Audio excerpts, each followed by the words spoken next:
শুভ দুপুর বন্ধুরা, প্রিয়াঙ্কা লাইফস্টাইলের নতুন আরেকটি ব্লগে আমি প্রিয়াঙ্কা আপনাদের সবাইকে স্বাগত জানাই। সবাই কেমন আছেন? আশা করছি খুবই ভালো আছেন, আর আপনাদের ভালোবাসায় আমরাও খুব ভালো আছি। আজকের এখন ওই 12টা মতো বাজে, আর এখন থেকেই ব্লগটা শুরু করছি। তবে পুরো ব্লগটা প্লিজ স্কিপ না করে দেখবেন, আশা করছি খুবই ভালো লাগবে। যারা আমার ডেলি ব্লগ দেখেন তারা তো জানেন ব্যাঙ্গালোরে আমি ডাক্তার দেখানোর উদ্দেশ্যেই এসেছিলাম। আমার গুরু বাবার আশীর্বাদে, গোবিন্দের আশীর্বাদে, আর আপনাদের সবার ভালোবাসায় তৃষ্ণার বাবার সব রিপোর্ট ভালো এসেছে। এখন তো আমাদের ডাক্তার দেখানো কমপ্লিট, তাহলে এখানে আর বসে থেকে কি করব বলুন? এখানে বসে থাকা মানে দিনে প্রচুর টাকা বের হয়ে যায়। সেই জন্যই আজকের স্টেশনে যাব টিকিট কাটতে, তো আপনাদেরকেও সঙ্গে নেব। এদিকে চারপাশ, এদিকে স্টেশন, আর কবে কি টিকিট হয় সব কিছু আপনাদেরকে দেখাবো। আর এখন আমি ছাদে জামা কাপড় মেলতে এসেছিলাম, তাই এখান থেকেই ব্লগটা শুরু করলাম। আর প্রচণ্ড হাওয়া দিচ্ছে, এখানে দাঁড়ানো যাচ্ছে না। জামা কাপড় সব মেলে দিয়ে তাতে আবার সেফটি পিন মেরে দিয়েছি। ক্লিপ আনতে বাড়ি থেকে ভুলে গিয়েছিলাম, আর এখানে ক্লিপ কিনতে গেলে প্রচুর দাম, আর মাত্র 2-1 দিনের তো ব্যাপার, সেই জন্য আর কিনলাম না। আর এখন আমরা 3 জনে মিলে বের হয়ে পড়েছি টিকিট কাউন্টারে যাওয়ার উদ্দেশ্যে। আমি যেখানে হোটেল ভাড়ায় রয়েছি তার পাশে কিন্তু ট্রেন লাইন, কিন্তু স্টেশনটা একটু দূরে, তাই এখন 3 জনে মিলে হাঁটতে হাঁটতে যাচ্ছি। আর এই যে বড় গেটটা দেখাচ্ছি, এটা আগের দিন যে আমি সাই বাবায় প্রসাদ আনতে গিয়েছিলাম, প্রার্থনা করতে গিয়েছিলাম, সেই সাই বাবার আর একটা গেট। সাই বাবার এরিয়াটা অনেকটা জায়গা জুড়ে। এই যে আশ্রমটা দেখছেন, এখানে কিন্তু সাই বাবার জন্মস্থান। এখানেও যেমন ঘুরে শেষ করা যায় না, আবার যেখানে ডাক্তার দেখাতে গিয়েছিলাম সেখানেও অনেকটা জায়গা, সেখানেও আপনি একা দিনে ঘুরে শেষ করতে পারবেন না। মানে কোন দিক দিয়ে কোন দিকের রাস্তা আমি নিজেই গুলিয়ে ফেলি। আমি একটু আগে বলছিলাম না পাশেই রেল লাইন, এই দেখুন রাস্তাটা টপকালেই একটা বাউন্ডারির পাশ দিয়েই ট্রেন যাচ্ছে। স্টেশনে যাওয়ার জন্য উপর দিয়ে ওভারব্রিজ রয়েছে, সেখান থেকে আর আমরা যাইনি। ভাবলাম টিটি যদি আবার ধরে, স্টেশন টিকিট তো কাটা নেই, সেই জন্যই রাস্তার সাইডে ফুটপাত দিয়েই আমরা হেঁটে হেঁটে যাচ্ছি। দূর থেকে দেখতে পাচ্ছি রাস্তার ডান সাইডের ফুটে গ্যাস ওভেন নিয়ে বসেছে। আমাদের ওইদিকে কিন্তু এসব নিয়ে বসে না, জুতো, জামা, গেঞ্জি, প্যান্ট এইগুলো নিয়ে বসে। এখানে আবার দেখছি গ্যাসের ওভেন নিয়ে বসেছে। তবে নেব না যখন, আর দামটাও জিজ্ঞাসা করলাম না। আর তার উপরে দুপুরের গাড়ি ঘোড়ার চাপ আছে, এই ফুট দিয়ে ওই ফুটে যাওয়াটাও সমস্যা তৃষ্ণাকে নিয়ে, তাই আর ইচ্ছা করে গেলাম না। কিন্তু ওভেনগুলো দূর থেকে খুব সুন্দর লাগছিল, আবার 3 বার্নার ওভেন। এদিকে রাস্তার ফুটপাতের উপরে প্রচুর পরিমাণে কৃষ্ণচূড়া গাছগুলো দেখতে পাওয়া যায়। আর গাছগুলো বট গাছের মতো ঝাঁকড়া হওয়ার জন্য যে ছাওয়া বিকিরণ করে, সেই ছাওয়ায় বসে অনেকেই বিভিন্ন ধরনের জিনিস বিক্রি করে। এখানে এক মাসিমাকে দেখছি ছোলা, কালো জিরে, সাদা জিরে, বিভিন্ন ধরনের জিনিস ছোট ছোট প্যাকেট করে 20 টাকায় দাম দিয়ে বিক্রি করছে।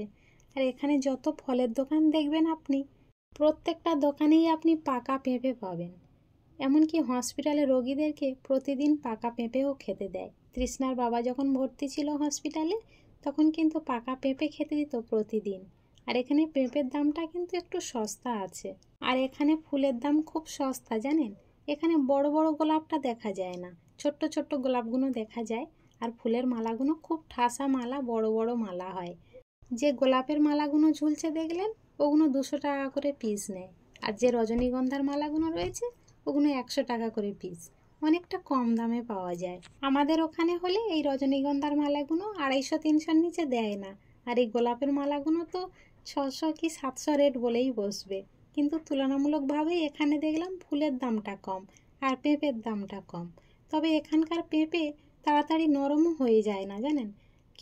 কেটেও যদি একটা দিন রেখে দেন তাও নরম হয় না। আসলে এদিকের ওয়েদারটা তো ঠান্ডা, ওই জন্য তাড়াতাড়ি নষ্টও হতে চায় না। এতটা সময় ধরে আপনাদের সাথে গল্প করতে করতে আমি এলাম, এর মধ্যে কিন্তু একটা সাইকেল দেখতে পেয়েছি। আর বেশিরভাগ সব স্কুটি, বাইক, 4 চাকা এইসব নিয়েই চলাফেরা এখানে। তবে বেশিরভাগ স্কুটিটাই চোখে পড়ে। চলুন, আপনাদের সাথে গল্প করতে করতে টিকিট কাউন্টারে চলে এসেছি। ওই দেখুন উপরে বড় বড় করে লেখা আছে হোয়াইট ফিল্ড, হিন্দিতেও লেখা আছে, আর একদিকে ইংলিশেও লেখা রয়েছে। এই টিকিট কাউন্টারে আমি কোনোদিন আসিনি। গতবারে তৃষ্ণার বাবা একা এসেছিল, আর এবারে আমি সঙ্গে এলাম। তৃষ্ণার বাবা বারবার বলছিল চলো একসাথে যাই, তুমি তো কোনোদিন দেখোনি, তোমাকে দেখিয়ে আনি।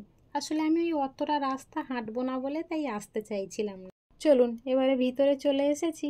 এবারে চিন্তার বিষয়, টিকিট কবে হবে, সিট পাওয়া যাবে কি না। আসলে আসার সময় তো আমরা আগে থেকে টিকিট কাটি, আমাদের অতটা অসুবিধা হয় না। এই যাওয়ার সময়টা আমাদের প্রবলেম হয়ে যায়, সিট পাওয়া যায় না। আবার যদি তৎকাল কাটতে যাই একটু বেশি চার্জ পড়ে যায়, আর আমাদের পক্ষে এত চার্জ দিয়ে টিকিট কাটাটাও সত্যি খুব অসম্ভব হয়ে পড়ে। দাঁড়ান, একটা বাবাজিকে দেখছি দুটো পা ভাঙা, তাই তৃষ্ণাকে আমার কাছে যা ছিল দিয়ে বললাম ওনাকে দাও, তাই তৃষ্ণাও দিয়ে এলো। ফর্মটা এর মধ্যে লিখে কমপ্লিট করে তৃষ্ণার বাবাকে ওই কাউন্টারে পাঠিয়ে দিয়েছিলাম। তৃষ্ণার বাবা আবার টিকিটটা কেটে আনছে। আসলে এখানে তেমন একটা ভিড় হয় না, সঙ্গে সঙ্গে টিকিটটা পাওয়া যায়। তবে এই কি সিট পাওয়া যায় না, আরএসি হয়ে যায়। এবারের টিকিটেও সিট আমাদের কনফার্ম হয়নি, হয়তো আরএসিও হয়ে যেতে পারে।